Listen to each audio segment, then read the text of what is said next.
Meus amigos, e as coisas parece que estão mudando.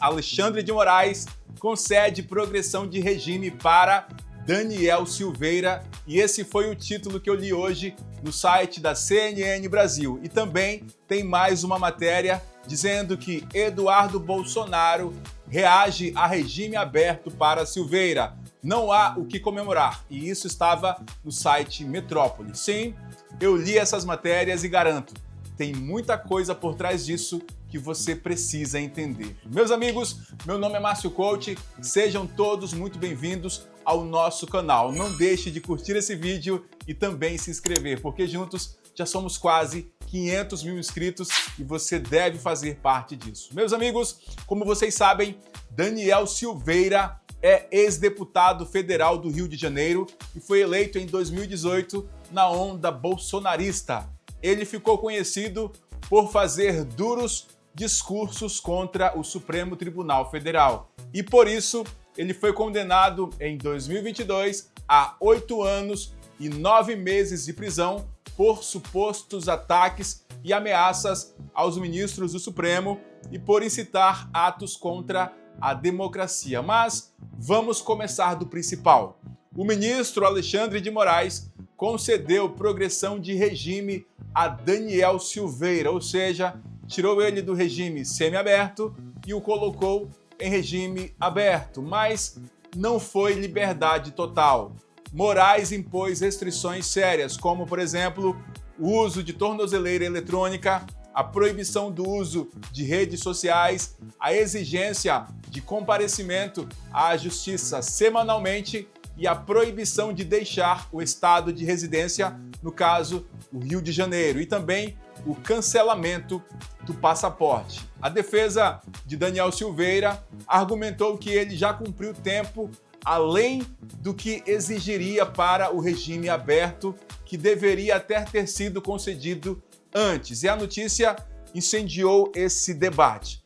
Eduardo Bolsonaro veio a público e disse que não há muito o que comemorar. Para o deputado Eduardo, Silveira era parlamentar com imunidade e sofreu uma prisão injusta. Eduardo também afirma que a progressão já deveria ter sido concedida e que ficar preso além do tempo necessário é abuso de autoridade. E aqui eu vou ler para você alguns trechos dessa matéria que você também pode conferir. E segundo consta aqui no site da CNN Brasil, diz que o ex-deputado federal está no presídio Colônia Agrícola de Magé, no Rio de Janeiro. Ele já faz uso de tornozeleira eletrônica e está sob tratamento pós-operatório fora do presídio. E o ex-parlamentar passou por uma cirurgia no joelho. Daniel foi condenado em 2022 a 8 anos e 9 meses de prisão por ameaças ao Estado Democrático de Direito e tentativa de interferência em processo judicial. Consta também que, até o dia 16 de setembro, a data da emissão do atestado de pena mais recente, Daniel cumpriu 4 anos, 1 mês e 26 dias, justifica o ministro. Também diz que o pedido de progressão foi feito pela defesa e, segundo os advogados, a situação atual do ex-parlamentar já se enquadra como excesso de execução no cumprimento da pena em regime mais severo. Então, meus amigos, a gente vê aqui que há um certo preciosismo nessa progressão de regime de pena, o que mostra que o judiciário tem a mão pesada demais, mesmo nessas concessões. Então, o fato de Moraes impor tantas restrições ao regime aberto mostra que nem sempre progredir significa liberdade plena. O que Moraes deseja é mesmo controlar Daniel Silveira.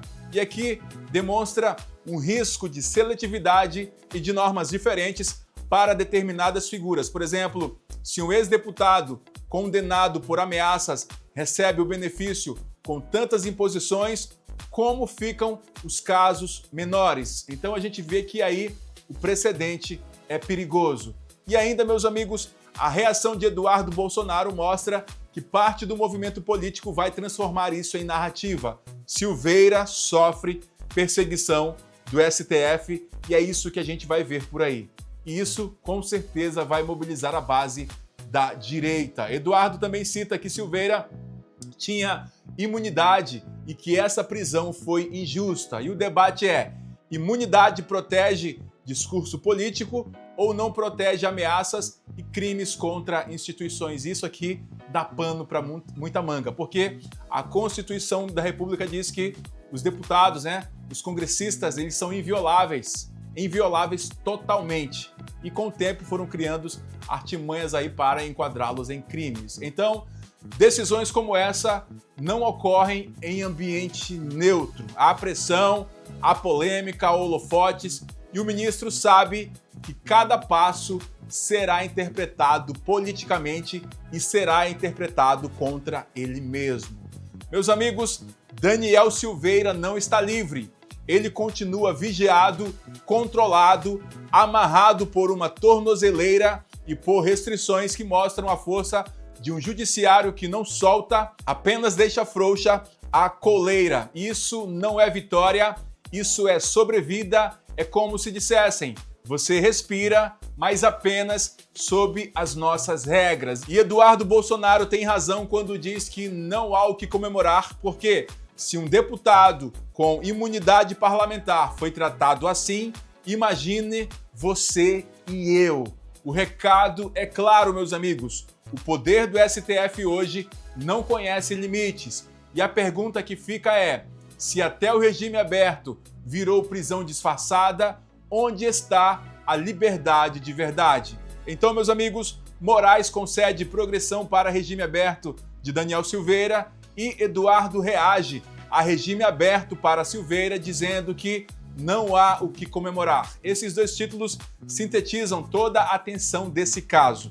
Não é uma simples mudança de regime, é uma disputa de poder, de narrativa, de justiça. E a verdade está nos detalhes que a mídia não mostra nas manchetes. Então, você concorda com a decisão de Moraes? Comenta aqui embaixo e nós queremos ler a sua mensagem. Meus amigos, eu vou ficando por aqui e até a próxima, se Deus quiser. Que Deus os abençoe. Valeu!